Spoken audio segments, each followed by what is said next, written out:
ಬಾಯ್. ಎಷ್ಟು ಗಂಟೆ ಅಕ್ಕ? ಓಹೋ ಟೈಮು ಶಿವ 1 ಗಂಟೆ.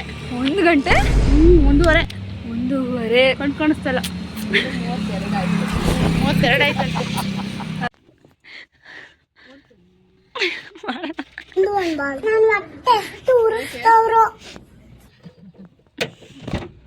ಏನೋ ಪಾಪ ಅಂತ ಬಿಡ್ತಾ ಇದ್ದೀನಿ. ನಾನೇ ಗಾಡಿ ಓಡಿಸ್ಕೊಂಡು ಹೋಗ್ಲಾ? ಎಲ್ರೂ 10 ಸೆಕೆಂಡ್ ಮೌನಾಚರಣೆ ಮಾಡೋಣ. ನಾನು ಅಲ್ಲಿ ಹೋದಾಗಲೇ ಗೊತ್ತಾಗಿದ್ದು ಈ ಸೀರೆಗೆ ಇಷ್ಟೊಂದು ಡಿಮ್ಯಾಂಡ್ ಇದೆಯಾ ಅಂತ. ಬಿಕಾಸ್ ನಾವು ನೈಟ್ 11 o'clock ಮಾರ್ನಿಂಗ್ 11ವರೆಗೂ ಅಲ್ಲೇ ಇದ್ವಿ. ನಮ್ಮ ಟೋಕನ್ ನಂಬರ್ ಬಂದುಬಿಟ್ಟು 15 and 16 ಆಗಿತ್ತು. ನಿಮ್ಗೆ ಬರೀ ಅಲ್ಲಿ 10 minutes ಅಷ್ಟೇ ಕೊಡ್ತಾರೆ ನಿಮ್ಗೆ ಪರ್ಚೇಸ್ ಮಾಡೋಕ್ಕೆ. ಆ 10 minutesಲ್ಲೇ ನೀವು ಸ್ಯಾರಿ ಕಲರ್ ಮತ್ತು ಸ್ಯಾರಿ ಡಿಸೈನ್ನ ನೋಡಿಬಿಟ್ಟು ಫೈನಲೈಸ್ ಮಾಡಬೇಕು. ಸ್ಟಾರ್ಟಿಂಗ್ ಪ್ರೈಸ್ ಸ್ಟಾರ್ಟ್ ಆಗಿದ್ದಿದ್ದೆ 27,000ಇಂದ 75,000ವರೆಗೂ. ನಮಗೆ ಬೇಕಾಗಿದ್ದಿದ್ದು ಕಲರ್ ನಮ್ಗೆ ಸಿಕ್ಕಿದ್ರಿಂದ ನಾವು ಬೇಗ ಪರ್ಚೇಸ್ ಮಾಡ್ಕೊಂಡು ಬಂದ್ವಿ.